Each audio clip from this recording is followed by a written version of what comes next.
Okay students, तो आइए normality को समझने के बाद कुछ क्वेश्चन इसका सॉल्व कर लेते हैं हम लोग। देखिए क्वेश्चन क्या कहता है। A solution has been prepared by dissolving 0.49 gram of H2SO4 in 100 ml of solution. Then calculate normality of solution. तो चलिए नॉर्मेलिटी निकालना है। नॉर्मेलिटी मतलब सॉल्यूट को हम लोग को ग्राम इक्विवेलेंट में लेना है और वॉल्यूम सॉल्यूशन का हमको लीटर में लेना है। नॉर्मेलिटी निकालने का क्या फॉर्मूला था, रखना नहीं है स्टूडेंट। अगर सॉल्यूशन का हमको वेट दिया हुआ है और सॉल्यूट का अगर वेट दिया हुआ है तो सॉल्यूट का वेट को हम लोग किससे इंडिकेट करते थे, WB, वेट ऑफ सॉल्यूट। तो वेट को जैसे ही हम इक्विवेलेंट वेट से डिवाइड करेंगे तो ये ग्राम इक्विवेलेंट में कन्वर्ट हो गया। उसके बाद वॉल्यूम डिनोमिनेटर में था और वॉल्यूम अगर हमको मिलीलीटर में दिया हुआ होता है तो 1000 से डिवाइड करने पर ये लीटर में कन्वर्ट हो जाएगा। तो 1000 अगर नीचे में आएगा तो वो सॉल्व करने पे ऊपर चला गया न्यूमरेटर में। अब देखिए ध्यान से, इसी फॉर्मूला में हमको पुट करना है। क्लियर? देखिए वेट सॉल्यूट का कितना दिया हुआ है, 0.49 ग्राम, मतलब H2SO4 का वेट है 0.49 ग्राम। इक्विवेलेंट वेट हमको पता होना चाहिए। जान रहे हैं आप कि सल्फ्यूरिक एसिड नाम में ही एसिड है, तो निकालने का तरीका क्या था, मॉलिक्यूलर वेट बाय बेसिसिटी। इसका मॉलिक्यूलर वेट कितना होगा, 98। बेसिसिटी का मतलब कितना H प्लस को रिलीज करेगा, तो कितना H प्लस को रिलीज करेगा, 2। तो इक्विवेलेंट वेट कितना आ गया, 49। वॉल्यूम मिलीलीटर में दिया हुआ होगा, कितना दिया हुआ है, 100 ml। अब ये सारे टर्म को आप रख दें, आपका क्वेश्चन का सॉल्यूशन आ जाएगा। n बराबर वेट के जगह पे 0.49 इंटू 1000, इक्विवेलेंट वेट के जगह पे 49 इंटू वॉल्यूम के जगह पे 100। अब इसको स्टूडेंट सॉल्व करते हैं तो वो डिनोमिनेटर में रहने वाला 2 जीरो, न्यूमरेटर में रहने वाले 2 जीरो से कैंसिल आउट हो गया। ठीक है, अब ये पॉइंट से हटाएंगे स्टूडेंट तो यहाँ पर ये 100 नीचे आ गया, 49 से 49 कैंसिल हो गया, डिनोमिनेटर में 1 जीरो, न्यूमरेटर में 0 कैंसिल हो गया।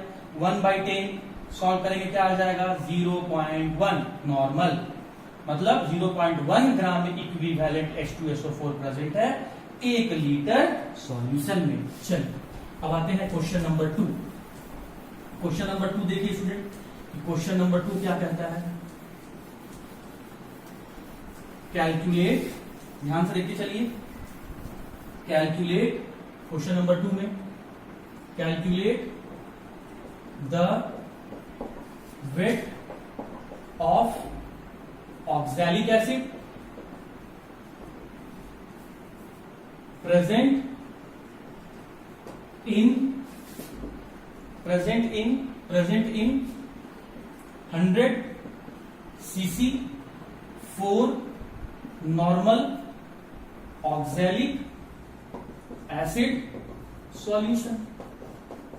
चल अब निकालते हैं स्टूडेंट, ध्यान से देखिएगा, सिंपल है। नॉर्मेलिटी का फॉर्मूला आप लिखिए, क्या था, weight of solute into 1000 by equivalent weight volume of the solution. ये आपको डाटा दिया हुआ है। नॉर्मेलिटी आपको दिया हुआ है कितना, 4, n के जगह 4 रखिए। वेट आपसे पूछ रहा है, WB रहने दीजिए, 1000 तो कांस्टेंट टर्म है, रहने दीजिए। इक्विवेलेंट वेट आपको पता होना चाहिए, इक्विवेलेंट वेट निकालना है, किसका निकालना है, ऑक्सैलिक एसिड का। ऑक्सैलिक एसिड का फॉर्मूला क्या होता है, H2C2O4।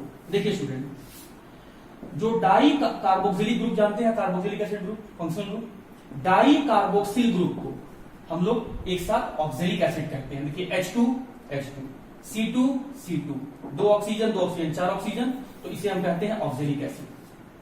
अब ध्यान से देखिए, इसका इक्विवेलेंट वेट निकालना है तो क्या निकालना होगा, मॉलिक्यूलर मास बाई बेसिसिटी। ठीक है, आइए निकालते हैं मॉलिक्यूलर मास हाइड्रोजन का। 1 इंटू 2 कितना हो गया 2। कार्बन का 12 इंटू 2 कितना हो गया 12 इंटू 2 24 और 16 इंटू 4 कितना हो गया 64। ठीक है 64 और 24 कितना हो गया 88। 88 और 2 कितना हो गया 90। बेसिसिटी कितना हो गया जितना ये H प्लस टूट के देगा, कितना टूट के H प्लस देगा 2। सॉल्व करने पे कितना आ रहा है 49। तो यहाँ इक्विवेलेंट वेट हमने रखा 49। वॉल्यूम कितना दिया हुआ है 100। अब इसे सॉल्व करेंगे तो weight of oxalic acid H2C2O4 equals to 4 cross multiply हो जाएगा 4 इंटू 49 इंटू 100 बाई 1000। डिनोमिनेटर में रहने वाला 20 से न्यूमरेटर में रहने वाला 20 कैंसिल आउट हो जाएगा और इसको आप सॉल्व करेंगे तो ये आएगा आपका 196 9 4 36 6 कैरी 3 4 4 16 और 3 19 बाई 10। सॉल्व करके कितना आ जाएगा 19.6 ग्राम ऑक्सैलिक एसिड। उम्मीद करते हैं स्टूडेंट सेकंड क्वेश्चन भी आपको समझ में आ गया होगा। थर्ड क्वेश्चन, अच्छा उससे पहले एक छोटा सा थ्योरी वाला पोर्शन उसे आप देख लीजिए।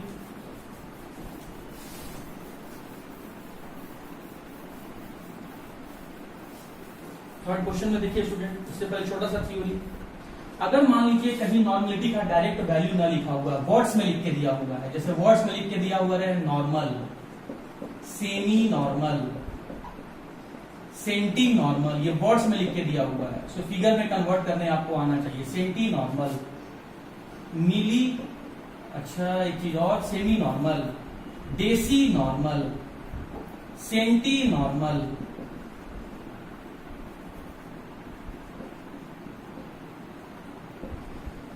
मिली नॉर्मल,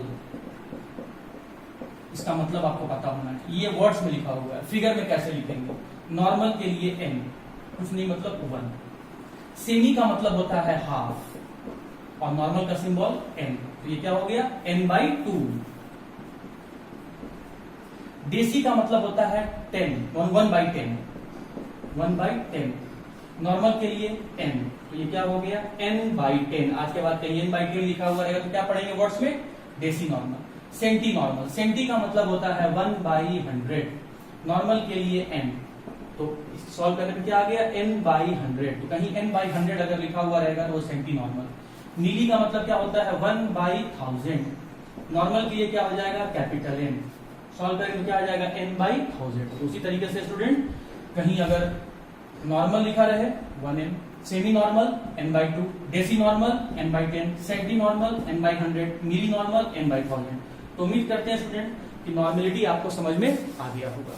तो आज के लिए स्टूडेंट हम लोग का इतना ही था। कल हम लोग इसी चैप्टर में हेनरी लॉ पढ़ेंगे और ये 8 जो कंसंट्रेशन टर्म आपको अभी हम बताएं, mass percentage, volume percentage, mass volume percentage, parts पर मिलियन, मोलैरिटी, मोलैलिटी, नॉर्मेलिटी और एक लास्ट में आपका जो बचा हुआ कंसंट्रेशन टर्म था वो था मोल फ्रैक्शन। तो ये 8 कंसंट्रेशन टर्म हम लोगों ने डिस्कस कर लिया और इसमें से 2 या 3 हर साल एग्जाम में डेफिनेशन के फॉर्म में या न्यूमेरिकल के फॉर्म में पूछा जाता है। कल हम लोग पढ़ेंगे स्टूडेंट हेनरी लॉ।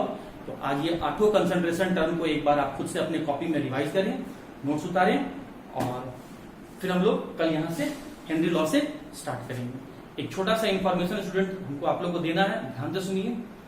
सिलेबस में जो डिडक्शन किया गया है, जो कटौती किया गया है, उसका अभी कोई प्रूफ नहीं आया है।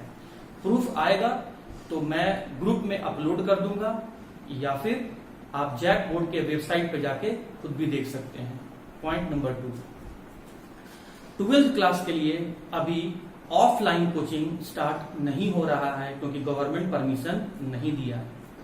गवर्नमेंट जब परमिशन देगा स्टूडेंट तो मैं भी ओपन करूंगा, लेकिन फिलहाल अभी क्लास 11th का जो ऑफलाइन क्लासेस है वो कल से 1 अक्टूबर से मॉर्निंग में 6 to 7 AM चलना शुरू हो। तो आज के लिए इतना ही था। कल हम लोग फिर हेनरी लॉ से स्टार्ट करेंगे। Till then thank you.